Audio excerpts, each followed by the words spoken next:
बिस्मिल्लाहिर्रहमानिर्रहीम। अस्सलाम वालेकुम नाज़रीन, मैं हूं आपका होस्ट अहमद फवाद। आज तारीख है 2 सितंबर और दिन है मंगल का। दो खबरें हैं जी और बहुत ही इंपॉर्टेंट खबरें हैं आज की व्लॉग में आपके साथ शेयर करूंगा। पहली बड़ी ब्रेकिंग न्यूज़ तो ये है कि हुकूमत ने घुटने टेक दी और पाकिस्तान तहरीक इंसाफ से राब्ता कर लिया है जी। स्पीकर कौमी असम्बली ने यह राब्ता किया है। कुछ एक्सक्लूसिव डिटेल्स आपके साथ में शेयर करूंगा जी। और साथ ही साथ आपको यह भी बताऊंगा कि इमरान खान साहब की रिहाई के दो तरीके बता दिए गए हैं कि ये दो तरीके हैं, इस पर इमरान खान साहब की जो रिहाई है जी वो मुमकिन हो सकती है। इस पर भी कुछ एक्सक्लूसिव डिटेल्स आपके साथ शेयर करनी है। इसके साथ ही इमरान खान साहब के मेडिकल चेकअप का जो मामला था, जिसमें इमरान खान साहब के जो है वो कान या आंख के हवाले से शिकायत की जा रही थी कि इसका चेकअप होना चाहिए, इस पर भी डेवलपमेंट हुई है जी, वो भी आपके साथ में शेयर करूंगा। और अली अमीन गंडापुर साहब ने कुछ महीने पहले एक बयान दिया था जिसमें उन्होंने ये कहा था कि 90 दिन के अंदर अगर इमरान खान साहब की रिहाई होगी या हमारी सियासत ख़त्म होगी। तो इस पर अली अमीन गंडापुर साहब ने एक यू टर्न लिया है। ये क्या मामला है, इस पर भी कुछ एक्सक्लूसिव डिटेल्स हैं, वो भी आपके साथ में शेयर करूंगा। सबसे पहली जो बड़ी खबर है जी, इमरान खान साहब की सेहत के हवाले से आपको आगाह करता चलूँ क्योंकि बहुत सारे लोग इस हवाले से काफ़ी कंसर्न हैं। इमरान खान की मेडिकल रिपोर्ट सामने आ गई जिसके मुताबिक पिम्स मेडिकल बोर्ड ने कान और दांत के हसास होने की बिना पर पहली बार स्पोर्टिव मैनेजमेंट तजवीज़ कर दी, जबकि ब्लड प्रेशर 120/70, नब्स 49 फ़ी मिनट, दर्जा हरारत नॉर्मल है। तो दो चीज़ों की जी जो मेडिकल रिपोर्ट इमरान खान साहब की सामने आई है, दांत और कान, यहाँ पर प्रॉब्लम है। अच्छा, दांत और कान का क्या प्रॉब्लम है? ख़ास तौर पर कान से ही, चूँकि दांत और कान सारा आपकी जो है वो आँख और नाक एक चीज़ भी अगर डिस्टर्ब हो तो बाकी चीज़ें भी डिस्टर्ब होती हैं। तो इशू इमरान खान साहब के कान में ये है कि कान में जो आवाज़ है ना वो यूं ही गूंज रही है। मिसाल के तौर पर अगर मैं मिसाल से आपको समझाऊं तो जब आप मतलब है कि कोई एकदम से बहुत ज़्यादा ऊंची आवाज़ अगर आप सुन लेना, जिस तरह से हारन नहीं होता, हारन अगर वो आपके कान में आकर बजा दिया जाए बहुत ज़ोर से हारन, तो कुछ सेकंड के लिए क्या होगा कि वो जो हारन की आवाज़ होती है ना वही आपके कान में गूंजती रहती है। ठीक है, फिर मतलब है कि कोई 30 सेकंड 1 मिनट के बाद नॉर्मल होता है और फिर दीगर जो आवाज़ें हैं वो आपको आती हैं। तो वो ये होता है कि वो हारन एकदम से इतना ज़ोर से आपके कान के नज़दीक बजाया जाता है जिसकी वजह से जो डिस्टर्बेंस है वो पैदा हो जाती है। तो ये इशू बताया जा रहा है इमरान खान साहब के हवाले से कि ये हो जाता है बाज़ औक़ात। ज़ाहिर सी बात है, इमरान खान साहब की एज भी इतनी ज़्यादा है, तो ये कान में इशू है। और मेरे ख्याल से मैं ये समझता हूँ कि इस इशू की वजह से ही दांत का भी इमरान खान साहब को इशू होगा, हसासियत का, क्योंकि फिर इस वजह से आपके जो दांत हैं या हाड़ वगैरह वो भी दर्द करती है। बहरहाल दांत के हवाले से ये नहीं पता चला जी कि वहाँ पर मसला क्या है, लेकिन मैं ये समझता हूँ कि ये चूँकि दांत हो गए, कान हो गए, नाक हो गया, आँख हो गई, ये सारा एक दूसरे से चूँकि अंदर से सिस्टम जुड़ा हुआ होता है, तो एक चीज़ में भी अगर हो तो इससे आहिस्ता आहिस्ता दीगर चीज़ें भी डिस्टर्ब होती हैं। इमरान खान साहब की जो आँख में वो बताया गया कि रेड हुई थी, वो भी हो सकता है इस वजह से हुई हो। लेकिन खैर जो मेडिकल रिपोर्ट अभी सामने आई है जी, तो इसमें जी ये तजवीज़ कर दिया गया है कि सपोर्टिव मैनेजमेंट जो है वो होनी चाहिए। अब ये अलहदा से उसके जो डॉक्टर्स हैं गालबन वो आएंगे और बाकायदा तौर पर देखा जाएगा कि ये किस वजह से हो रहा है।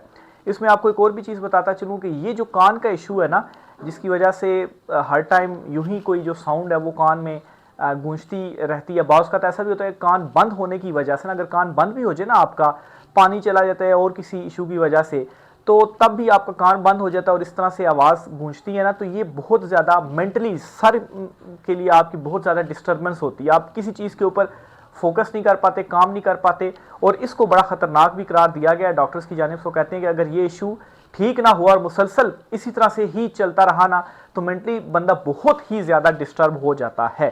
तो ये इमरान खान साहब की सेहत के हवाले से था। अब देखें कि ये जो सपोर्टिव मैनेजमेंट है तजवीज़ किया गया, इस पर क्या डेवलपमेंट होती है और ये इमरान खान साहब को ये ट्रीटमेंट दिया जाता है या क्या किया जाता है। दूसरी खबर जो आपसे शेयर करनी है जी वो ये है कि नून लीग जो है वो जो बहुत भड़के मारती थी ना, इमरान खान साहब ने जो इस्तीफ़े देने का फ़ैसला किया है ना जी, ये इस्तीफ़े देने का फ़ैसला लड़ गया है मौजूदा हुकूमत को, और वो लिटरली जी अब राब्ते कर रहे हैं, मिन्नतें कर रहे हैं कि जो इस्तीफ़े हैं वो वापस लिए जाने चाहिए। और स्पीकर कौमी असम्बली जो हैं जी, उन्होंने भी ये कहा जी कि इस्तीफ़े आप ना दें, मुझे कुछ मौसूल हुए हैं इस्तीफ़े, ये जो कमेटियों से इस्तीफ़े देने का था, स्टैंडिंग कमेटीज से जो इमरान खान साहब ने कहा था इस्तीफ़े दें, अभी तो सिर्फ इनिशियल लेवल है, अभी तो कौमी असम्बली, सेनेट और फिर उसके बाद अदालती बाइकॉट भी नेक्स्ट फेजेस में होने हैं। तो इस पर जी ये पैगाम दिया जा रहा है पीटीआई को कि आप अपने इस्तीफ़े वापस लें, फौरी तौर पर हम इस्तीफ़े एक्सेप्ट नहीं करेंगे, और राब्ते भी किए जा रहे हैं, और ये कहा जा रहा है जी कि बातचीत करें, बातचीत के ज़रिए जो चीज़ें जी वो हल करते हैं, लेकिन असल में बातचीत का मतलब यही है कि चीज़ों को डिले किया जाए। तो इमरान खान साहब ने कैटेगोरिकली बता दिया जी इस्तीफ़े दें, तो अब ये वापस भी नहीं हो सकते, और हुकूमत ने घुटने इस वजह से टेके हैं ना, क्योंकि अब जो लास्ट टाइम इमरान खान साहब ने असम्बलियों से इस्तीफ़े दिए थे ना, उस टाइम सूरत हाल कुछ और थी, और अब जो सूरत हाल है वो कुछ और है। तो अब ये अफोर्ड नहीं कर सकते कि अपोजिशन के बगैर जो निज़ाम है वो चलाया जाए, क्योंकि इंटरनेशनली बड़ा प्रेशर इस वक्त आ रहा है, और एक जो वैल्यू होती है ना पार्लियामेंट की, वो अपोजिशन से ही होती है। तो कोई भी इनका जो फैसला है ना बगैर अपोजिशन के, इवन के इंटरनेशनली भी एक्सेप्ट नहीं किया जाएगा। इनके ऊपर पहला सवाल ये उठेगा कि इमरान खान साहब जो कि सबसे मकबूल हैं, सबसे बड़ी अपोजिशन है उनके पास, वो कहाँ पर है, वो क्यों कमेटियों में नहीं है, या पार्लियामेंट से उन्होंने क्यों इस्तीफ़े जो हैं वो दिए हैं। तो ये इस वक्त ये चीज़ बिल्कुल भी नहीं चाहते। इस वजह से जी राब्ते किए जा रहे हैं, कोशिश की जा रही हैं कि अगर अपोजिशन ना हुई तो सिस्टम जो है वो कैसे चलेगा। और यहाँ तक भी मैसेजेस दिए जा रहे हैं कि आप मुस्बत किरदार अदा करें। अच्छा, मुस्बत किरदार आप देखें, ये नून लीग के मुंह से निकल रहा है जी कि मुस्बत किरदार अदा करें। इस टाइम पे आपका क्या मुस्बत किरदार है? इमरान खान साहब के साथ जो कुछ जेल में हो रहा है, जिस तरीके से खुद नून लीग ये कहती है ना कि इमरान खान साहब जिस तरह से ट्वीटें कर रहे हैं, अब लगता है कि वो 14 साल पूरे करेंगे। क्यों? इमरान खान की ट्वीटों के ऊपर उनको सजा हुई है। अब उनको तो केसेस नहीं थे उनके ऊपर, ही खुद मान रहे हैं कि जी केसेस या अदालतों से नहीं, ये गैर कानूनी सजाएं हैं, ये सियासी इंतकाम का निशाना बनाने के लिए है। खुद कहा जा रहा है कि हमें कोई जो डील है वो दे दे, खान साहब रिहाई हो जाएगी, टेबल के ऊपर आकर हमारे साथ जो है वो बैठे। तो ये खुद मानते भी हैं। तो आप अभी तक क्या मुस्बत जो किरदार है वो अदा कर रहे हैं? मैंडेट इमरान खान साहब का चोरी करके आपको जो है वो बिठाया गया। इवन के आप देखें बेहिसी की इंतहा क्या है कि एक नोटिफिकेशन जारी होता है सैलाब ज़दगान के हवाले से कि कोई भी प्राइवेट बंदा अगर राशन वगैरह तकसीम करेगा ना, जो सैलाब ज़दगान है, जो मुतासरीन है, तो अगर वो हुकूमत की इजाज़त के बगैर करेगा तो वो नहीं कर सकता है। हुकूमत से पहले इजाज़त लें। हुकूमत से क्यों इजाज़त लेनी है भाई? ये कहाँ से मामला आ गया जी? अच्छा, बीच में लिखा ये गया जी कि गैर मेयारी चीज़ें तकसीम ना हो, इस वजह से हमने ये काम किया। तो बेसिकली ये चाहते हैं कि अगर प्राइवेटली भी या ज़ाती हैसियत पे भी कोई साहबे जिसको साहिब इस्तात कोई शख्सियत हो, वो देना चाह रहा हो, अल्लाह की राह में मदद करना चाह रहा हो, तो ये चाहते हैं जी कि उसमें भी मरीम नवाज़ की जो तस्वीरें हैं वो लग जाएं। तो ये इनकी बेहिसी की आप इंतहा देखें, क्योंकि एक वीडियो भी आ चुकी हुई है सोशल मीडिया के ऊपर, जिसमें वीडियो सोशल मीडिया के ऊपर काफ़ी सर्कुलेट हो रही है। इसमें शख्स दावा कर रहा है जी कि हमें राशन तकसीम नहीं करने दिया जा रहा, और कहा जा रहा है जी कि यहाँ पर मरीम नवाज़ का बैनर लगाएं, उसके बाद आप जो राशन है वो तकसीम करें। तो ये बेहिसी की इनकी इंतहा आप देखें कि जो सैलाब ज़दगान है, जो ऑलरेडी मुसीबत में, उनके साथ भी एक जो काम है जी वो किया जा रहा है। तो मुस्बत किरदार आपका कहाँ पर है? जो आप कह रहे हैं जी पीटीआई से मुस्बत किरदार अदा करें। अपोजिशन लीडर्स जो हैं दोनों ऐवानों के, आपने उनको नाअहल जो है वो कर दिया, और आप कह रहे हैं जी कि जो मुस्बत किरदार है वो पाकिस्तान तहरीक इंसाफ प्ले करे। तो असल मुस्बत किरदार तो आपने प्ले करना था। लेकिन इमरान खान साहब का ये जो फैसला था ना जी, ये चूँकि ये समझ रहे थे कि खान साहब ये फैसला नहीं ले पाएंगे, लेकिन इमरान खान साहब का हर फैसला इनको हैरान करता है जी।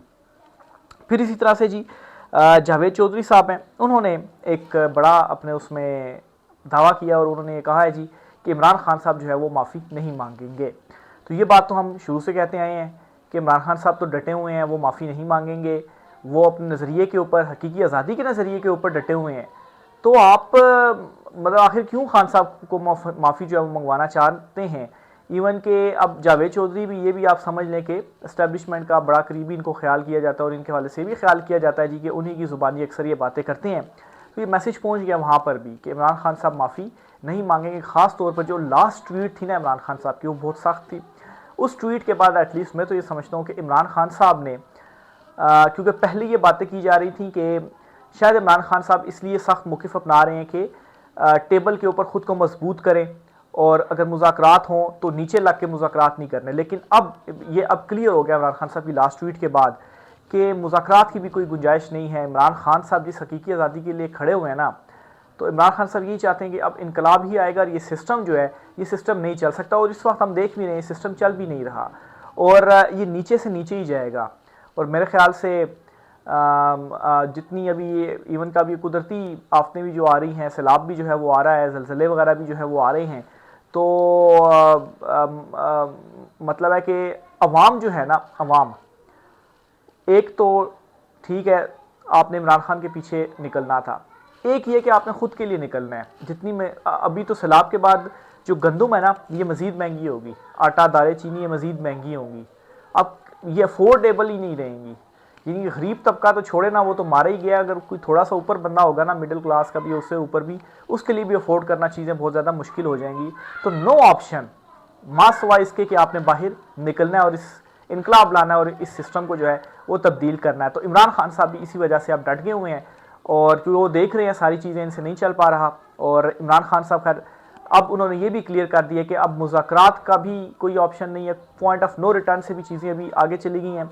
मुज़ाकरात इस तरह से हो सकते हैं कि मतलब है कि मैंडेट जो है वो वापस किया जाए, लेकिन आप अगर ये कहेंगे कि करप्शन आपकी उस पर बख्शिश हो जाएगी, उसके ऊपर हिसाब नहीं होगा, तो इस तरह के कोई मुज़ाकरात नहीं होंगे। तो एक तो ये चीज़ क्लियर हो गई है।